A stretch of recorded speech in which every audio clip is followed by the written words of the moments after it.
Oula, qu'est-ce qui t'arrive? Mais j'arrive pas à trouver un titre bien là. Tu vas parler de quoi? De puissance et de pouvoir. Donc, Je peux pas t'aider là-dessus, désolé. bah oui, je sais bien, ouais, merci. Bon, ça va parler. Bah quoi? Un grand pouvoir implique de grandes responsabilités. Cette phrase-là, qui est dans le film Spider-Man, elle est inspirée bibliquement, c'est pas possible. Ça a été inspiré bibliquement. Un grand pouvoir implique de grandes responsabilités. La responsabilité que l'on a, nous, en tant que chrétiens, c'est d'être des témoins sur la terre. Et pour être des témoins, Jésus nous a donné une puissance. Et cette puissance-là, il nous est dit que c'est la personne du Saint-Esprit. Et ça nous permet, cette puissance du Saint-Esprit, d'être des témoins. Mais pour être des témoins, eh bien, il faut faire taire un petit peu le Timothée français que vous voyez là devant vous. C'est pas le plus patient, on a du caractère. Et pour être un témoin, ça demande de faire des efforts. Et pour faire des efforts comme ça, eh bien, je dois cultiver ma relation avec Dieu. Pourquoi?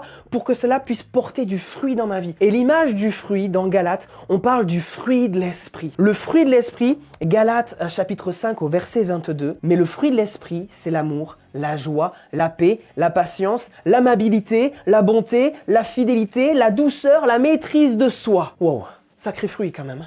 Mais on est d'accord que c'est un défi extraordinaire.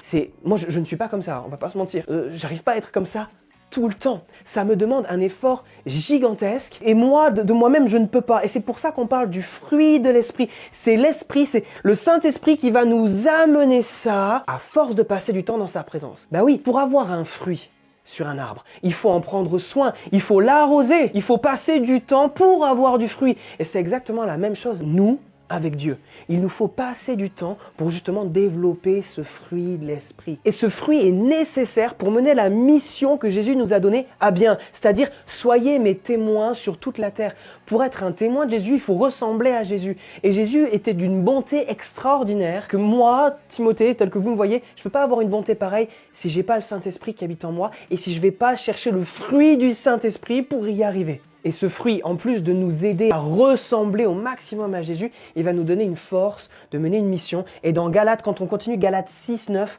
faisons le bien sans nous laisser gagner par le découragement. Car si nous ne relâchons pas nos efforts, nous récolterons au bon moment. L'objectif récolté, c'est sauver des vies et ne pas être découragé. On sait que la mission va être compliquée, on sait que ce sera pas facile. Être chrétien, c'est pas facile tous les jours. Avoir les fruits, la bonté, la bienveillance, la douceur, la maîtrise de soi, tout le temps, j'y arrive pas tous les jours. Et peut-être que toi non plus, ça te parle quand je te dis ça, on n'y arrive pas tout le temps. Le Seigneur veut pas nous faire culpabiliser pour ça. Il nous dit le fruit de l'esprit est nécessaire et ce fruit-là, cultivons-le ensemble. Un grand pouvoir implique de grandes responsabilités. Nous avons la responsabilité de passer du temps auprès de Dieu, dans la prière, à l'église, dans la louange, dans la lecture de sa parole. Pourquoi? Pour nous remplir au maximum de lui, pour développer le fruit le meilleur possible. Alors passe une bonne journée, sois encouragé. Un grand pouvoir implique de grandes responsabilités. Jesus Coffee, the church to be. Non! D'accord, sérieux ou pas? Non.